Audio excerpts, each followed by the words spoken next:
Regulations. This is a coup. I'm taking over for Senator. We will go ahead and get started with the Department of Agriculture.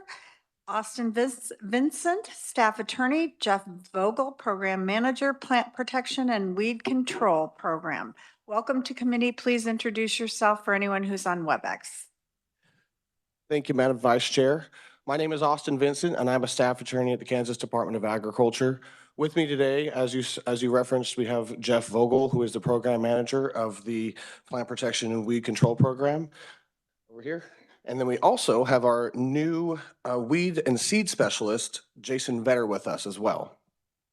And so today, I will be addressing proposed amendments to regulations governing the Department of Agriculture's noxious weed regulations, specifically amending KAR 4-8-27 and KAR 4-8-14, as well as revoking KAR 4-8-28 through 4-8-37 and 4-8-40.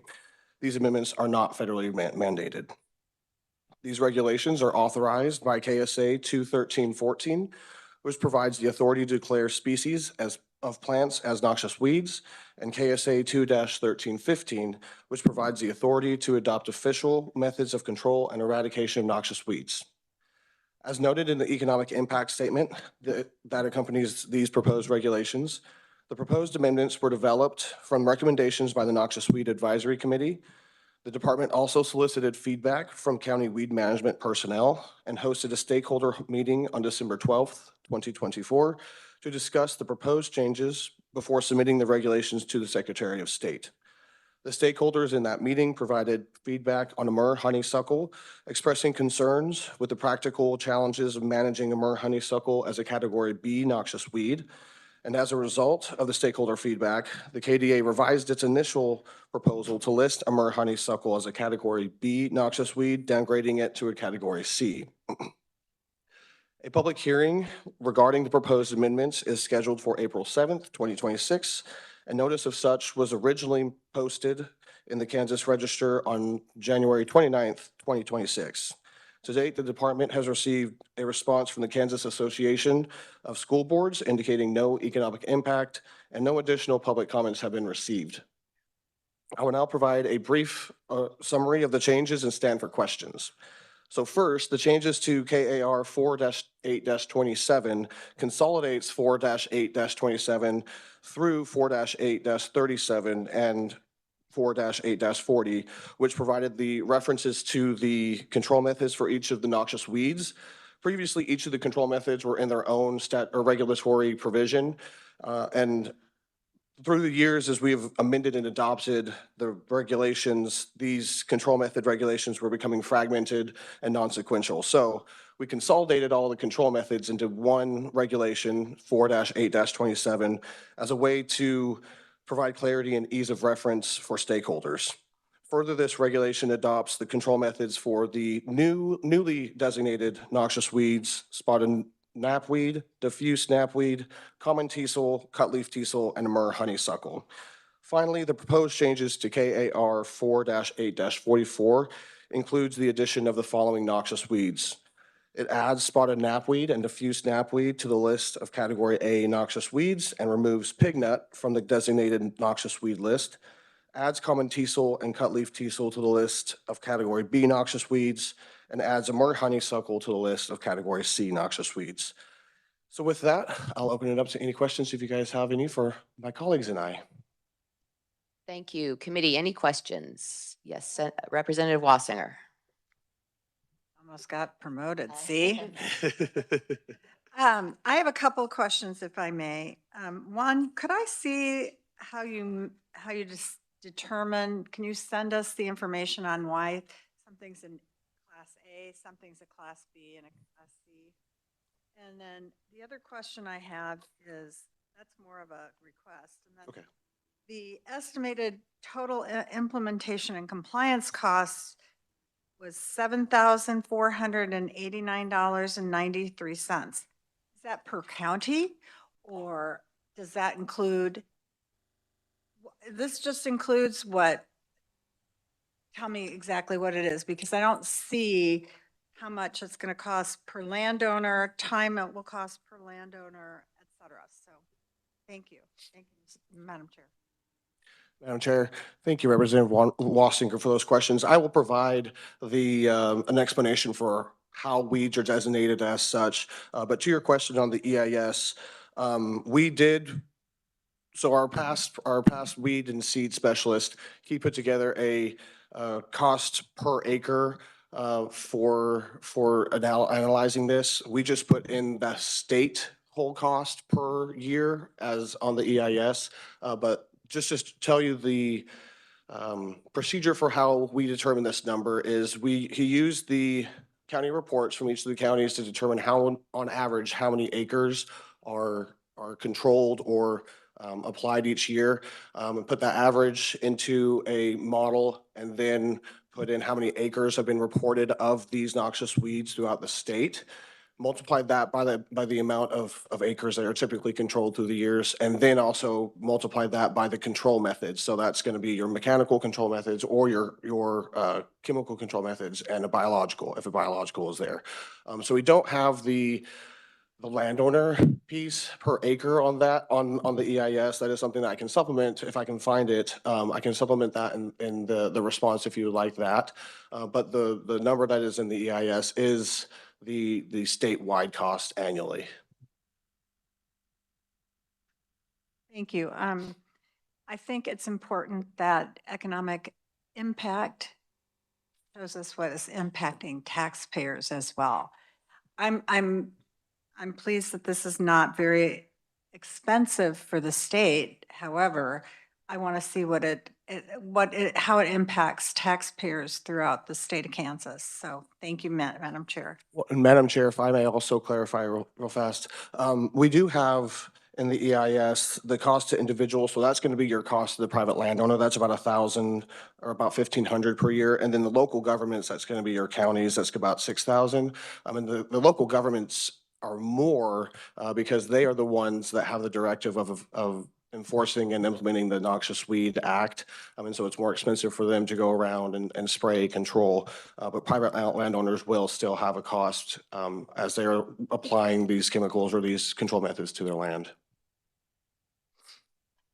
Thank you. Do you have any data on part of the benefits in the EIS? Part of the statement is the economic benefits are reflected in increased property values.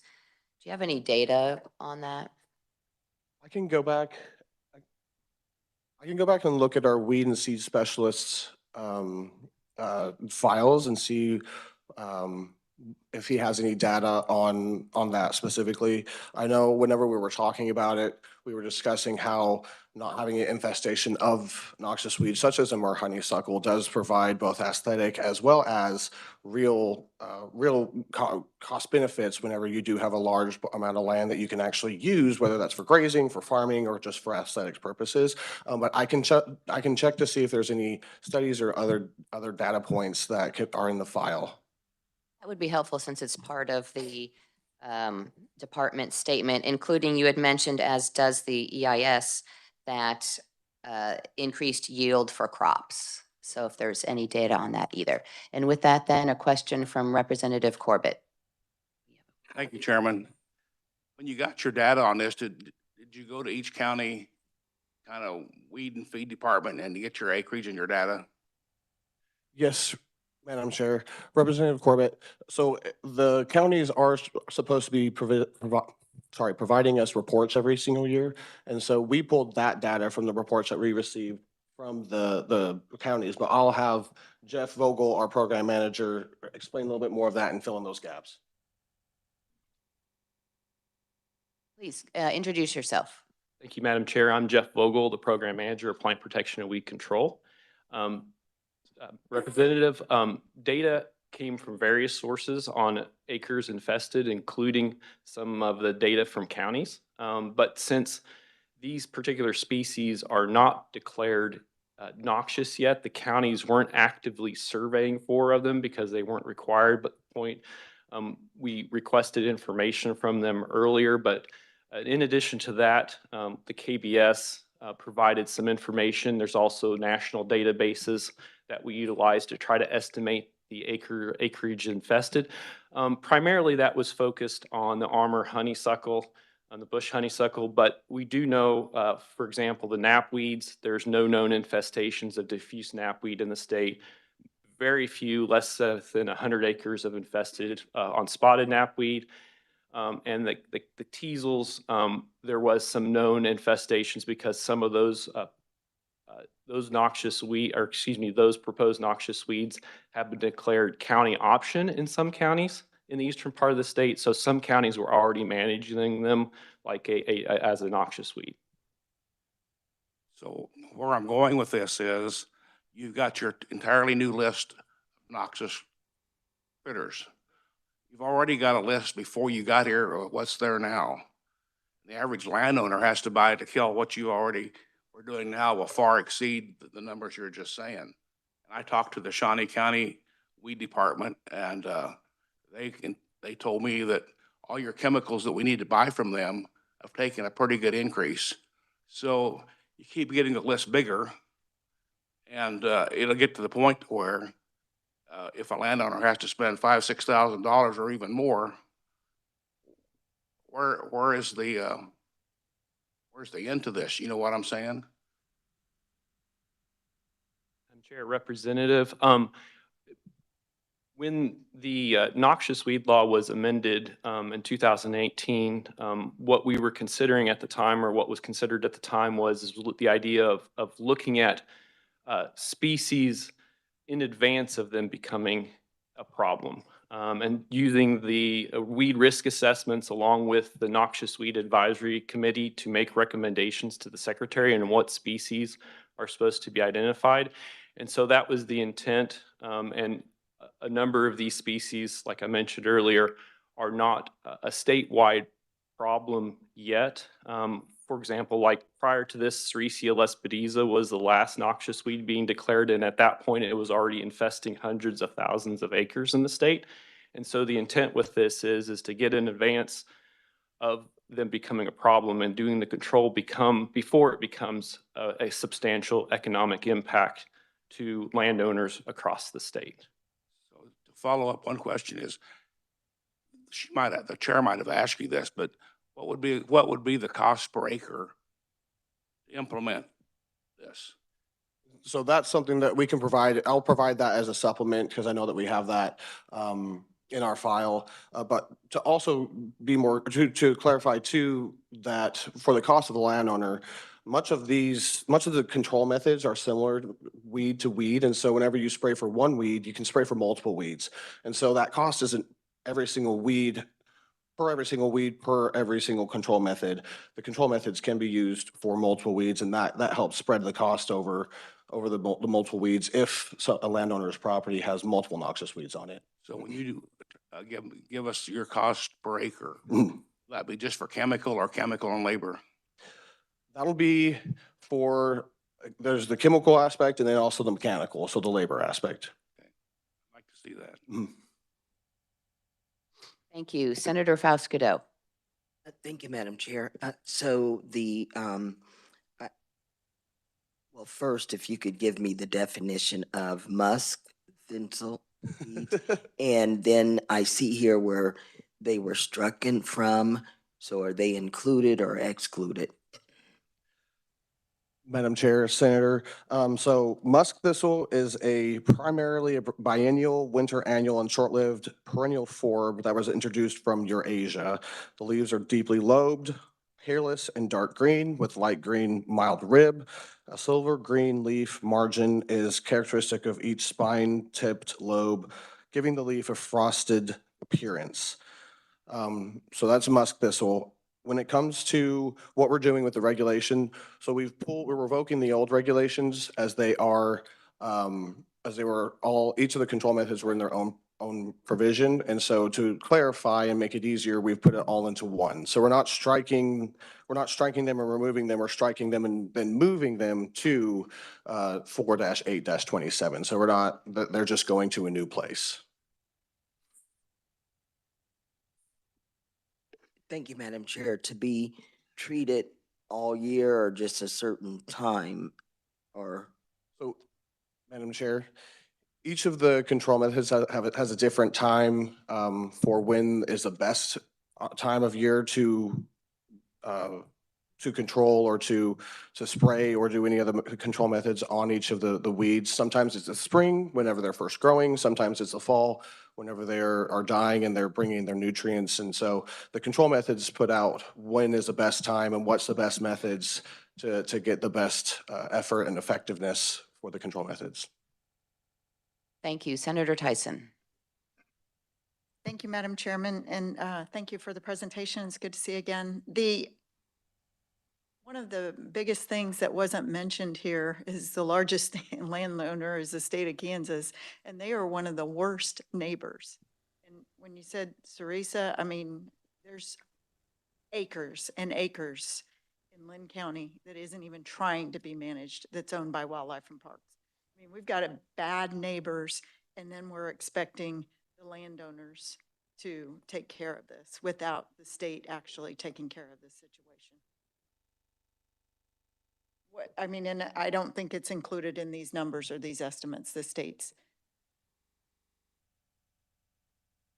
Madam Chair, when it comes to the cutleaf teasel, I know it was discussed that the Department of Transportation is going to be one of the biggest entities to be addressing that. When it comes to the costs, the cost to Department of Transportation, I do not believe is included in this, just as EIS does not require of that.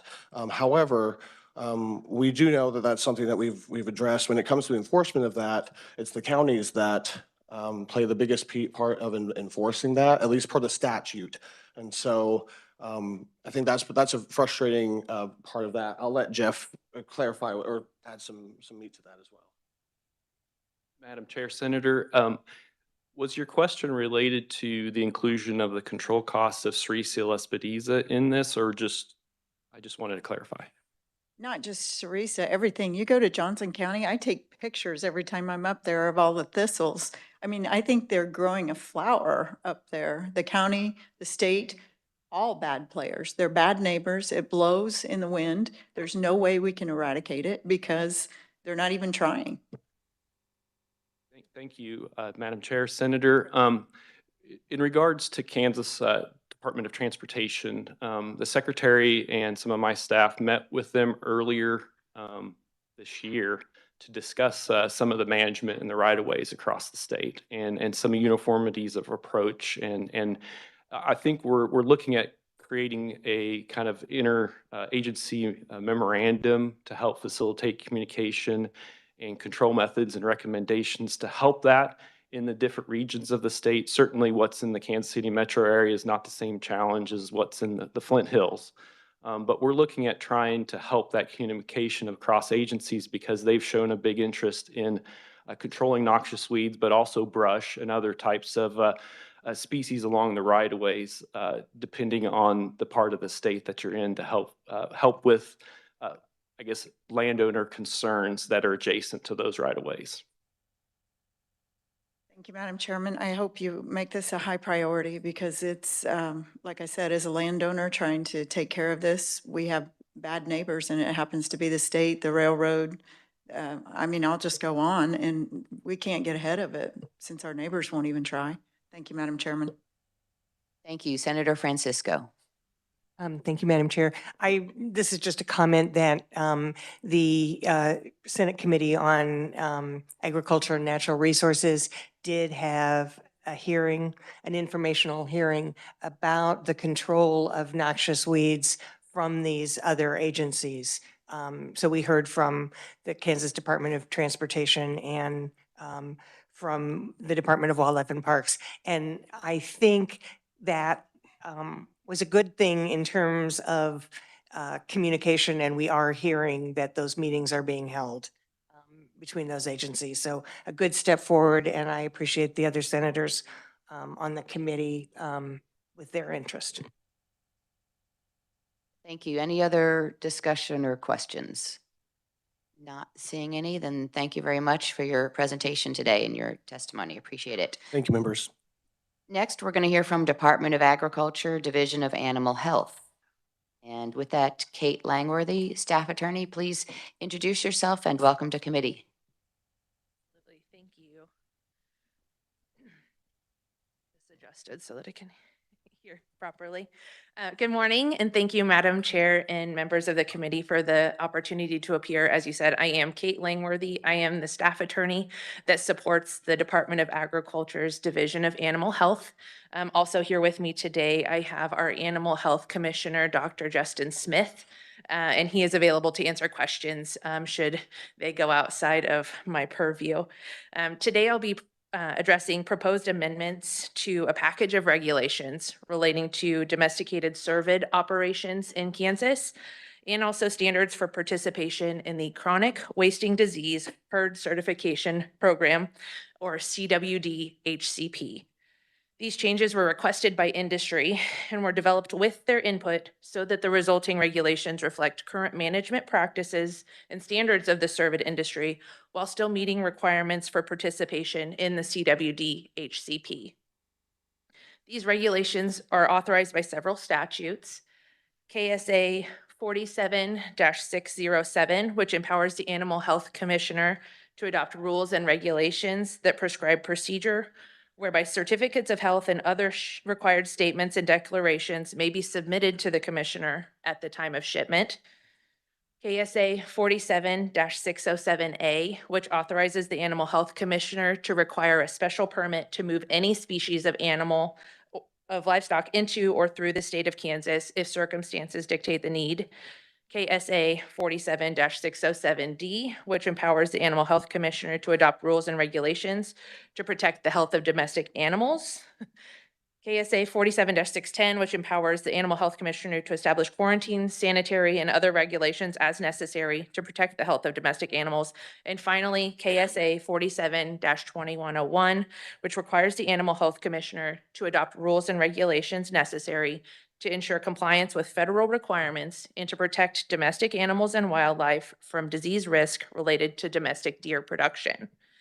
As I mentioned, the proposed amendments were developed with the assistance of current cervid licensees and Kansas Elk and Deer Association. And KDA also consulted with the United States Department of Agriculture's Animal and Plant Health Inspection Services Cervid Health Team. A public hearing regarding the proposed amendments is scheduled for May 6th, 2026, and notice of such was published in the Kansas Register on March 5th, 2026. To date, no public comments have been received. Due to the volume of regulations and in the interest of time, I'll try to briefly summarize the proposed substantive changes to each regulation and stand for questions.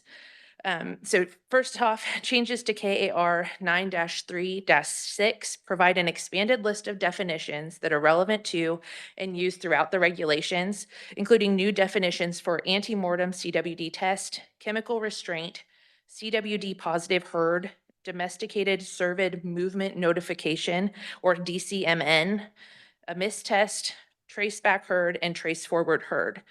The amendments also add clarifying language to the definitions for commingling, CWD suspect animal, and herd plan. In KAR 9-3-7 outlines the fees necessary to obtain a domesticated cervid permit. An exception was added to that regulation that clarifies that non-owner haulers, so people that are strictly shippers, they have no ownership of the animal, are exempt from the requirement to have a domesticated cervid permit. KAR 9-3-8 outlines the record keeping and submission requirements necessary to maintain a domesticated cervid permit. That regulation sets forth the information that must be retained for each animal that is part of a domesticated cervid operation. And the updates include the requirements for a domesticated cervid movement notification to be filed with KDA for animal movements that stay within our state. KAR 9-3-9 governs the issuance of certificates of veterinary inspection for the importation of cervids into Kansas. And the proposed amendments update nomenclature for the notification required for movements within the state from the current transportation notice to a domesticated cervid movement notification. KAR 9-3-11 governs the tuberculosis requirements for a Kansas cervid herd, and it redacts the requirement for a negative TB test prior to an intrastate movement. KAR 9-3-12 provides the requirements for the confinement, handling, and health management of a domesticated cervid operation. It was revised to clarify fencing requirements for herds and what qualifies as adequate for those facilities enrolled in the CWD HCP. And it also recognized the use of chemical restraint as an acceptable herd management practice. KAR 9-3-15 outlines the standards necessary for participation in the CWD HCP. The proposed amendments provide clarification of the records that are required to be retained and submitted for compliance in the CWD HCP, as well as CWD testing requirements for a herd enrolled. Revisions within this regulation allow flexibility for producers to use alternative testing modalities to make up for post-mortem tests that may have been missed or found to be inadequate if a state risk assessment indicates that it would be appropriate. KAR 9-3-16 lays out the program levels of the CWD HCP and what's required of a herd to obtain herd certification status. That language was changed to better align with the federal definitions and the description within the federal CWD HCP rules and program standards. It describes the changes of herd status that will occur in the event that there is a result that implies a suspect CWD test or a positive. And finally, KAR 9-3-17 describes the requirements for a herd that is designated as a CWD positive herd. Revisions include outlining what is required of a CWD positive herd plan and also establishing the timeline for plan development and response protocols. It further outlines the protocol that will be used for carcass disposal of cervids from a positive CWD premises. Again, thank you very much for your time. I know that that was a hefty load, but I will now stand for questions. Great. Thank you very much for going over those regulations. Appreciate it. Committee, any questions? Representative Corbett. Ma'am, so on your CWD, is this just basically pertains to deer that are raised in a high fence operation? It's any species of cervid, Dr. Smith, it's deer and elk as well. And there's a number of species that satisfy the definition of the statutory definition of cervid. So it is not specifically deer, but it is domesticated operations. Dr. Smith, if you would speak to the types of operations that we have in the state, I would appreciate it. Madam Chair, Justin Smith, Animal Health Commissioner for the state of Kansas. So the CWD program is a voluntary program in the state. And so cervid operations have the opportunity to enter into the herd compliance program if they so desire. But yes, it does involve those susceptible species such as deer and elk, and now access deer as well as reindeer. I have another question. In any of these rules or regs you've got here, does anything pertain specifically to game bird, game bird production? No, this is specifically, there are no bird implications in these regs at all. Yes. Thank you. Committee, any other questions or discussion? Not seeing any, then thank you very much. Appreciate your testimony and your appearance today. Thank you very much. Thank you. Next, we're going to hear from the State Board of Mortuary Arts, and we're going to hear from Executive Secretary J.W. Carey. Please introduce yourself and welcome to committee. Thank you, Chairperson Moore. My name is J.W. Carey. I'm from the Kansas State Board of Mortuary Arts, and I am their Executive Secretary, and it's a pleasure to be in front of committee today. We are the proposed amendment to the regulation is, the regulation number is 63-62. And basically 63-62 is the regulation that governs the standards of approval of continuing education. And it also governs the annual total hours of continuing education credit that's needed for licensure as an embalmer, funeral director, and crematory operator. Our licensees renew biannually every 2 years, and at renewal, embalmers and funeral directors are required to submit 12 hours of continuing education. Crematory operators are required to submit 2 hours of continuing education at their time of renewal. Currently, KAR 63-62 only allows for 3 hours of annual continuing education to be obtained by home study or correspondence work for embalmer and funeral director licenses, and only 1 hour for crematory operators licenses. That means that every 2 years, only 6 hours for embalmers and funeral directors licenses and 1 hour for crematory operator licenses can be obtained by a home study or correspondence method. The proposed amendment by the board would eliminate this by striking the not exceeding 3-hour embalmer and funeral director license clause and the 1-hour crematory operator license clause in this regulation. The amendment would loosen regulation, and it would allow embalmers, funeral directors, and crematory operators the flexibility of how they wish to obtain their continuing education. If the hours have been approved by the board, licensees will have the ability to fulfill all their required continuing education hours that are due at their time of renewal with live hours, such as in person or live online. They would be able to use home study and or correspondence hours as well, and any mix of the two. This regulation is, trying to think of the word, I apologize, is authorized by KSA 651702E for embalmers, KSA 651716E for funeral directors, KSA 651772E for crematory operators.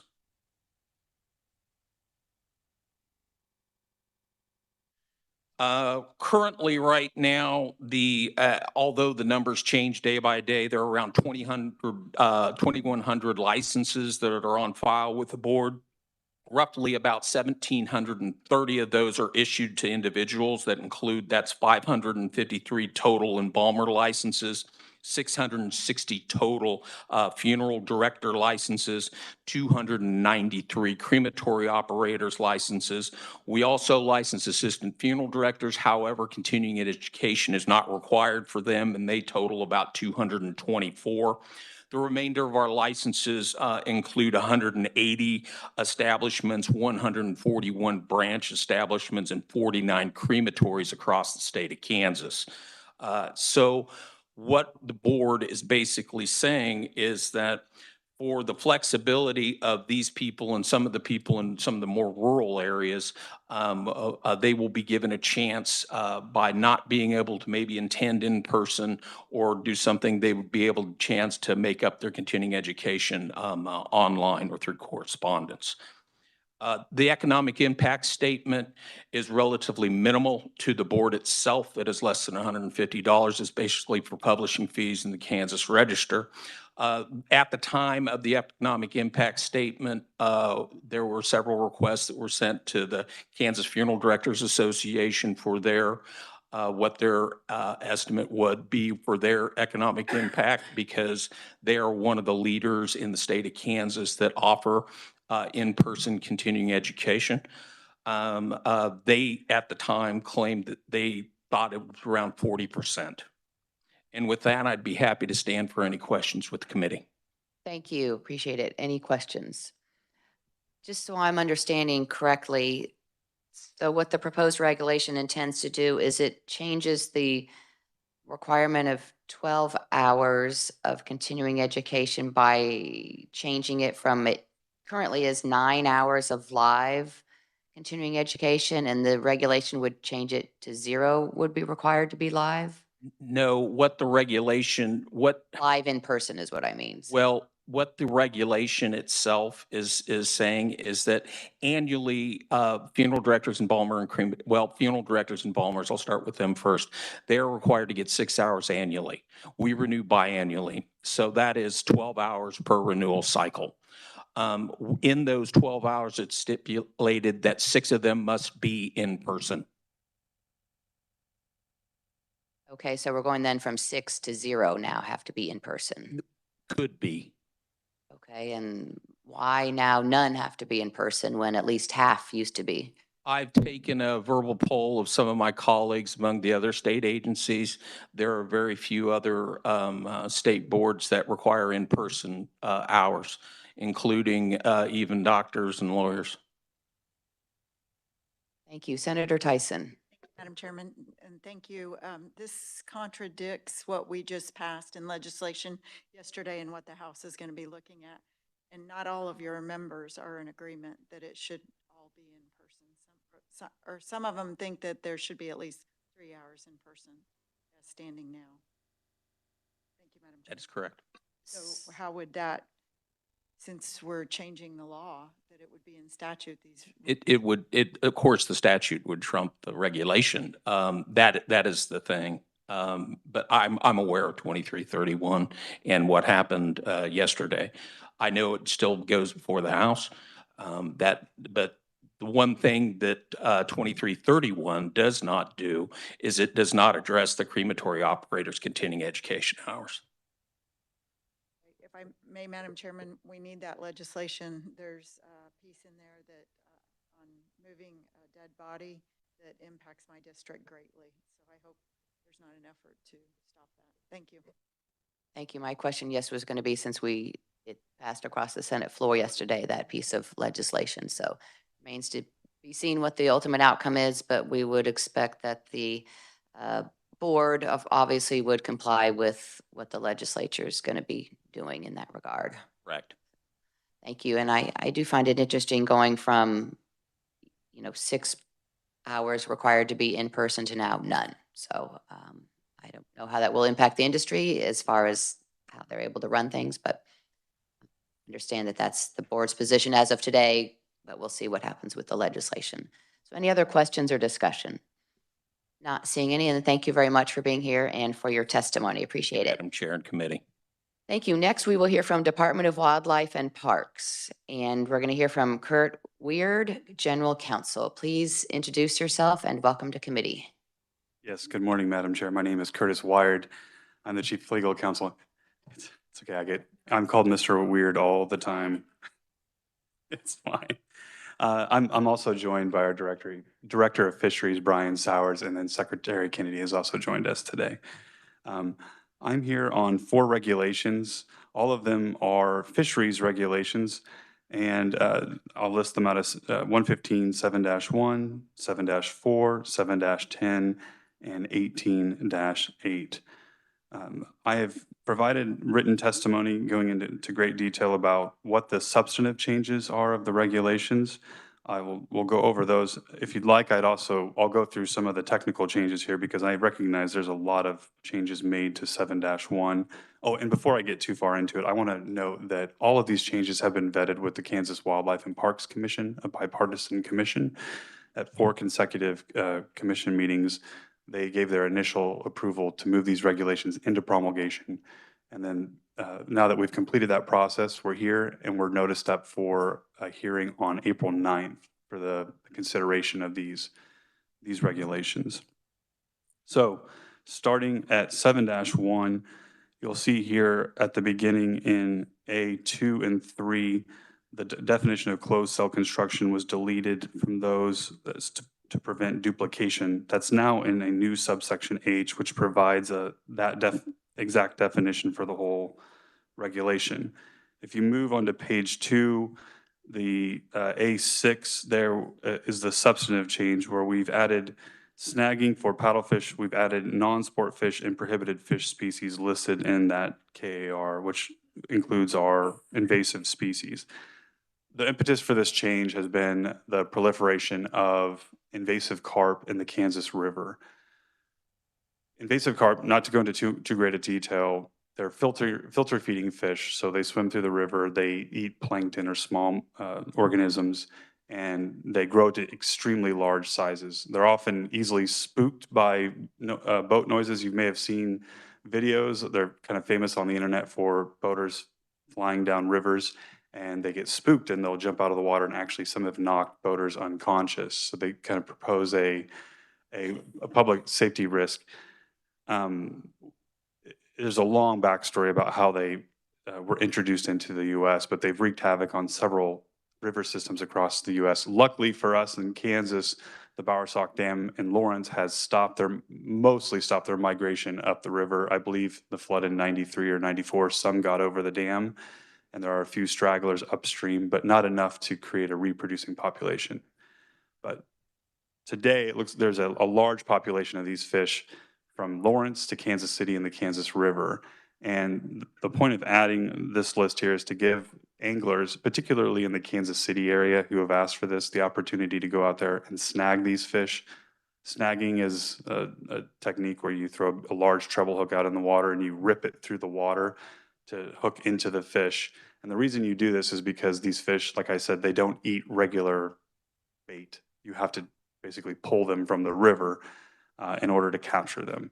So that's a broad overview of the impetus for that change. And that's the main substantive change in this packet of regulations. Moving quickly back down to the next change in B, 6B, the Attorney General asked us to designate that the tagging of the paddlefish be done in accordance with that regulation rather than spelling it out there.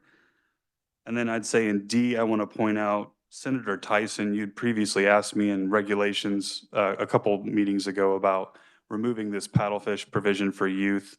And I told you at the time that we had done that at the request of the AG and that we would be reinserting it into our fishing regulations. This is where it's coming back in. So just want to let you know that this is coming back in here.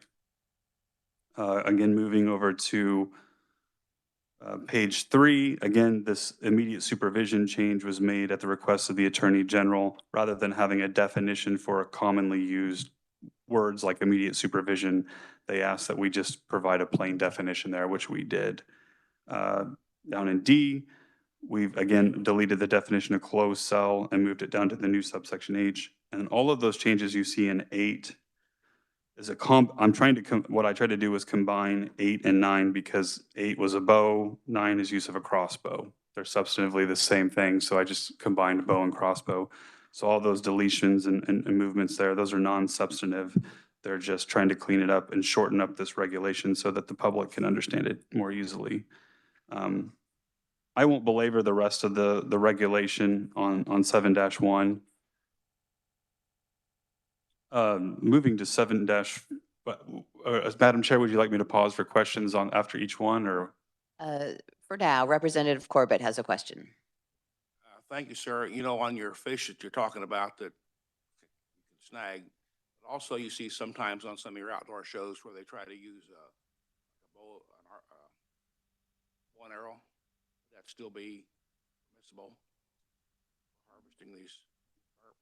You mean for, sorry, Madam Chair, Representative, you mean for capturing invasive carp? I don't believe that or yes, so subsection 8 there says bow or crossbow with a barbed head you can use for the following species. In subsection B, the prohibited fish species listed in 18-10, which are these invasive carp. So the answer is yes. Go ahead and proceed. Thank you. Thank you. I will move to the simpler regulations here in 7-4. The one change there at the beginning that the Attorney General again asked us to move this, what was stricken there, legally taken sport fish may be possessed without limit. That language was just moved to a new subsection C below, so there's no substantive change there. Subsection D, we added, it clarifies that these prohibited fish species, these invasive carp, can be returned dead to the water from which they were taken. The reason this was brought forward was because many of these invasive carp, when they're caught on the Kansas River, because 18-10 states that it's illegal to release them live into Kansas waters, our anglers were understandably confused. I would have been confused too. What if I catch it, does that mean I can release it? Because then would I be violating that regulation by re-releasing it? So what they were doing was killing the fish and then leaving them lie on the shoreline, which, as you might imagine, creates it's pretty gross. I've seen it myself. I don't snag, but I've seen it. I'm an angler. It's not pretty. So the point here is to let everyone know, yes, please put them back in the water so that the public doesn't have to see them. And that was all the change there. If there's no questions, I'll move to the next regulation. In 7-10, this deals with how the department goes about designating aquatic invasive species of water. Previously, we've used a reference document that had a specific date and adopted, and we would update it usually on a regular basis. I checked with the Attorney General's office on this matter. I was wondering why we can't do this just by simply posted notice under our statutes, and they agreed with me that it was perfectly legal to do this through posted notice. So that's what we're doing here. And then finally in 18-8,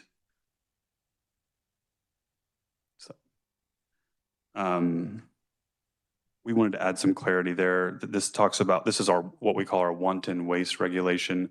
The policy behind it is we don't want people to kill animals and then just leave them out there and not go get them, because that degrades, public interest or public confidence in what we do if you just kill an animal and let it stay. So we wanted to make clear here by adding this language at the end that if you catch a sport fish through any of these methods, you can return it to the water. What this means effectively is if you shoot it with a bow, and like Representative Corbett was mentioning before, you can't say, okay, it's still alive, let's toss it back in the water, and I'm not going to include it in my bag limit. So we wanted to make that clear. And then again, the next change there was a technical change requested by the Attorney General that we just specify exactly how you can donate wild game to another person in B3. So with that, I've gone through the painstaking details of the regulation. Does the committee have any questions for me? Thank you. Representative Wassinger. Thank you, Madam Chair. Fish may be taken by legal means from vehicles. That just doesn't, I'm not a fisherman, angler, it just doesn't make sense. How do you catch a fish from a car or a truck? Madam Chair, I might have to rely on our Director of Fisheries to explain the history behind that regulation. I know as an angler up north, it's not uncommon for ice fishing to sit in a vehicle and catch. You're not talking about people that are catching fish as they're driving down. Okay, that's what I was envisioning. I'm like, how do you catch a fish? I have seen people sitting in trucks, so that makes more sense. I have a hard enough time catching them standing still. I can't imagine how you catch them from a I know, moving vehicle. I just thought this is just weird. Anyway, thank you, Madam Chair. Thank you. Representative Corbett. Thank you, Chairman. On your last one, 115, 18.8, you say game animals, you're in this context, you're just referring to fish, not deer or game birds? Madam Chair, Representative Carpenter, are you talking about the change to A, subsection A? It says, I think it's 115, 18.8, retrieval and possession of game animals. Yeah, so the change in A, the change refers only to sport fish. So we're not talking about deer or any other kind of wildlife, only sport fish like wiper, walleye, et cetera. Thank you. Committee, any other questions or discussion? Not seeing any, then thank you very much for your testimony and your presentation, being here today. Appreciate it. Thank you very much. Be a good day to go fishing. Yeah. We have a suggestion. It's a good day to go fishing. So with that, then we will hear from the Office of the State Fire Marshal. And Mark Engholm, State Fire Marshal, please introduce yourself and welcome to committee. Madam Chair, members of the committee, my name is Mark Engholm. I'm the State Fire Marshal today, and all the different things going on. We have two fairly simple regulations for you this time. And I will start off with 22-5-1. This is basically being changed because since the 1970s, the U.S. government has had a national fire reporting system in place. And that reporting system was called the National Fire Information and Reporting System. That's how we figure out statistics across the country as far as deaths and injuries and loss to fire. That's how we make decisions on our codes, right? When we look at what causes fire, what's killing people, those sort of things. We were notified about 2 years ago, maybe not that long, that they were that as of January 1, 2026, that system would no longer exist. And the federal government was creating a new system called the National Emergency Reporting Information System, or NERIS. So what this does is state, we already have statute in place that every fire department in the state, the fire chief's responsible for reporting every incident that they go to the fire marshal's office. The way we've done that is through NFIRS. Now we're going to do it through NERIS. So it's active as of now. Since the beginning of the year, we have 68,000, more than 68,000 incidents in the state have been entered from 313 departments. That's only, I'm not real proud of that. We're one of the lower states on getting people to buy in, and we're in the around 50th percentile on actually people following and reporting. And we were like that under the old system. That's something we're going to work on. I kind of, knowing this was coming, this is our opportunity to kind of do a reset and get those departments on board, because Kansas is missing out of federal funding. We're missing out on federal grant opportunities and a bunch of different things because we do not accurately report what our fire problem is. So that is what 22-5-1. Are there any questions, Madam Chair? No, please proceed. Okay. 22-5-2 deals with the reporting of fire deaths. All this does, they are to immediately report to our office instead of a 72-hour window. This is somewhat a dated regulation back to the days where cell phones were not so ubiquitous, right? But the reality now is most departments are telling us when they're en route. We're getting a phone call saying, hey, we believe we're going to a fire. We believe we have a fatality. We would like you to come here. The problem we have is in some areas of the state, being notified 2 or 3 days after that we have a fatality to investigate. Obviously that's seen as no longer pristine. It's been changed. You know, and so we want that opportunity to respond as quickly as possible while the evidence is still fresh and be able to do that determination. We have had no public comments or issues brought up with either of these, and we'll be having our public hearing in April. Thank you, Representative Wassinger. Sorry, I've been a troublemaker today. Is there a cost involved with the new system that you're reporting to?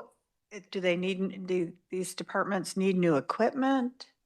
So actually the system, no, the old system was free. This is also free. Okay. And things that smaller departments would have had to pay a vendor for, a lot of the analytical tools and mapping tools and everything else, the United States Fire Administration has included that. So it gives them a lot more data and a lot more ability to provide information to their elected officials in their local fire districts than they ever had before.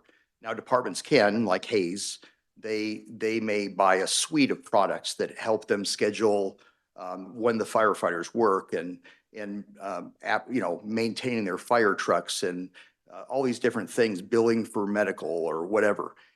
They may do that through a software vendor that includes this, but this is a free standalone system for any department that wants to use it. Okay, just one more question. Why do you think it's been so, departments have been so bad in reporting things?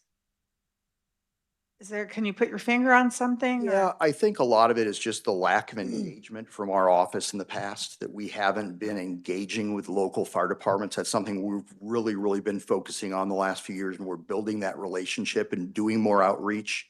I think there are a lot of departments, a lot of chiefs out there that don't even realize it's a requirement. We've been hitting this on a number of different things. We set out an updated form for fire apparatus inspections this year, which is another thing, that every fire truck in the state's supposed to be inspected annually mechanically to make sure it's safe. And you would not believe the number of fire chiefs that contact me saying, what's this? Well, it's been in place since 1993, but we haven't communicated well. So Thank you. Thank you, Madam Chair. Thank you. So just so I'm clear, is it $2,500 per year cost to local governmental units? Is that yeah, it's very, what correct? we're looking at is just basically all this would cost someone is the time of their personnel to put the data in, which they're already kind of doing. So that's and the training up. $2,500. It's man hours, It's not just simply that. purchasing a license for the No. reporting system or okay. And that's why it also says that, well, KSFM incurs no cost to utilize NURIS, but our local governmental units would about $2,500 of man hours to put in the reports. Yes, and we actually, I guess I didn't put that in there. It's a little difficult when it's just a change of a computer program to try to do the EIS stuff. We have one FTE that this is her full-time job, is to manage these systems and make sure and educate and that sort of thing. So if we wanted to look at that, we have an FTE that does this job. But there should be no change for local entities other than maybe that onboarding piece of just learning this and manpower. Okay, thank you. Any other questions? Representative Corbett. This would probably be a stretch for you, but if you have, you work with your local small volunteer fire departments throughout my area. One suggestion was made here earlier about trying to get some kind of verbiage or helping, maybe you'd help testify to Department of Ag regarding CRP grass. I'm saying what that, just a minute. But the problem is their regulations will not allow you to allow burn breaks, fire breaks in your CRP. And when you have thousands of acres burning, it might save a few trips to everywhere.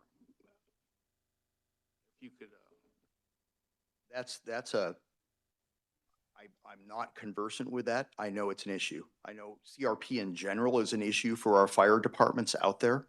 And because we have those situations where there are so many different restrictions on the land and when they can burn and how they can burn and what the fuel load becomes.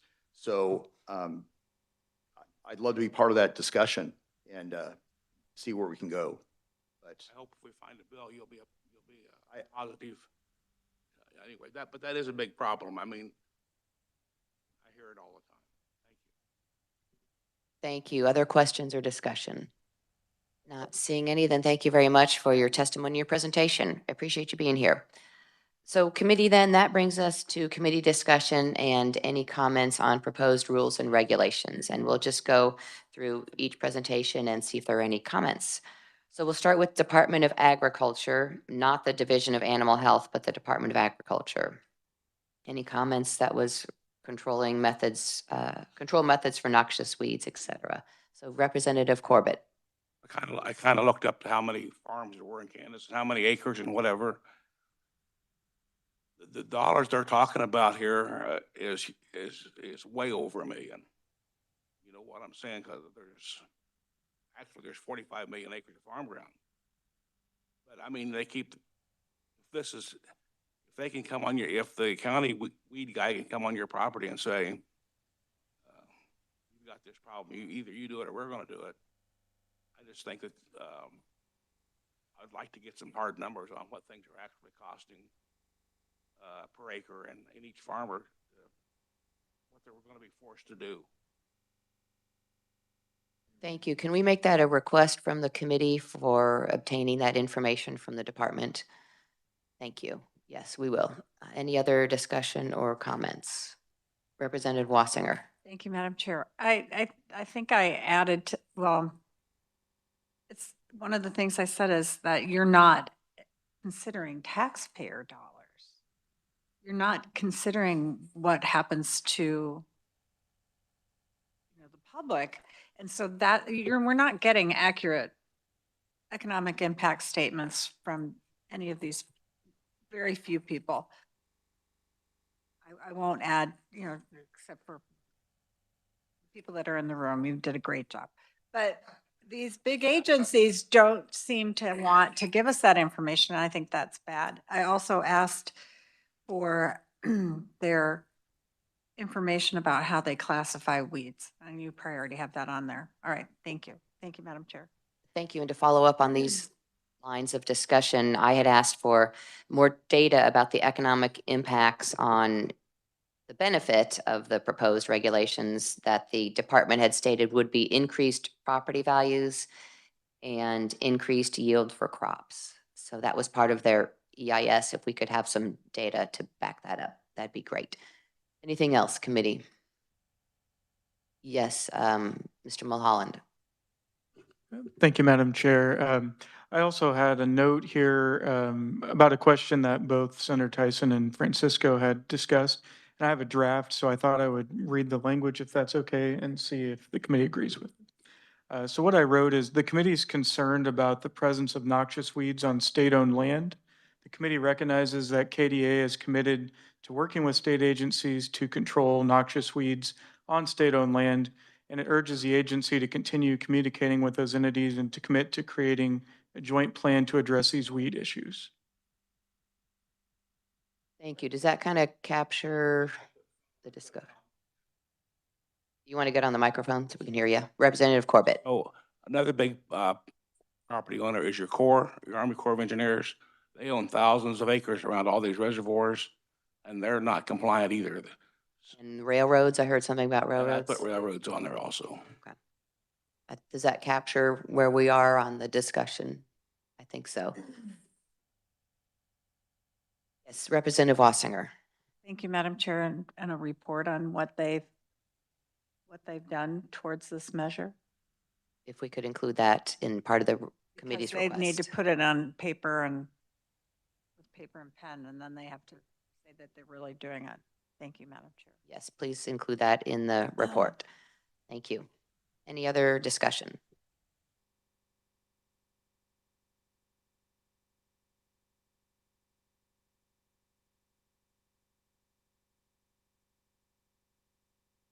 All right, moving on then. Any comments on or requests Department of Agriculture, Division of Animal Health? Not seeing any. State Board of Mortuary Arts. I had some questions and the committee had some questions, I think, regarding what the regulations are going to look like if the law changes based on House Bill 2331 that is currently in process. It has passed the Senate and it is in the House, and want to make sure, obviously, that the board is complying with the change in the law. I would also like a comment that want to be kept updated on the impact of no longer in-person continuing education requirements, if that's where we're headed, but I don't think that's possible with the new legislation. So just keep the committee updated on how the education piece is going. Yes, Senator Tyson. Thank you, Madam Chairman. We might get clarification because he said the crematory requirements were different than, I'm not sure what he was referring to. Thank you, Madam Chairman. Was the question for clarification on crematory versus funeral home services? Education, yes, and what that would look like. So I think we have an answer. Please reintroduce yourself. Thank you. Thank you, committee and Madam Chair. My name is J.W. Carey. I'm from the Kansas State Board of Mortuary Arts. Senator Tyson, what we were saying is the current piece of legislation, 2331, only addresses funeral director and embalmers. It does not address crematory operators, whereas this regulation does. Okay, does that answer your question, Senator? Well, we'll be taking a look at that on a continuing basis, speaking of continuing, right, in the legislature. Thank you. Any other discussion or comments on the Board of Mortuary Arts? Not seeing any. Department of Wildlife and Parks. Any discussion, comments, requests? None. Okay, Office of the State Fire Marshal, same questions. Discussion, questions, requests, seeing none.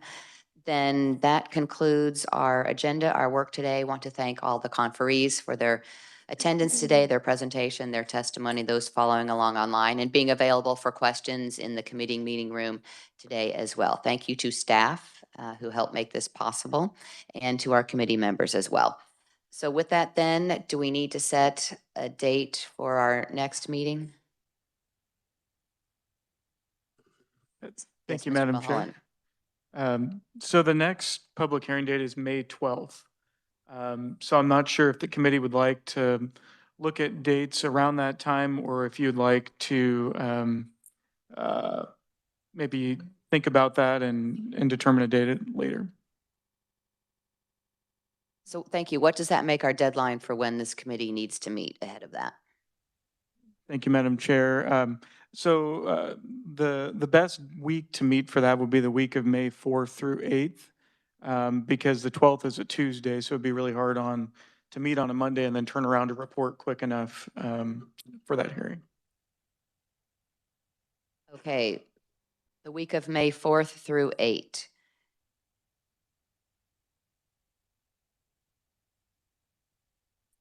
Committee, any thoughts? Does a Tuesday work best for folks, a Monday, those who have to travel far?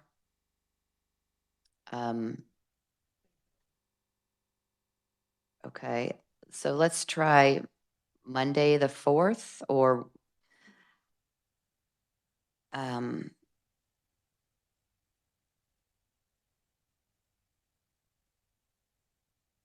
okay, how about the morning of May 4th?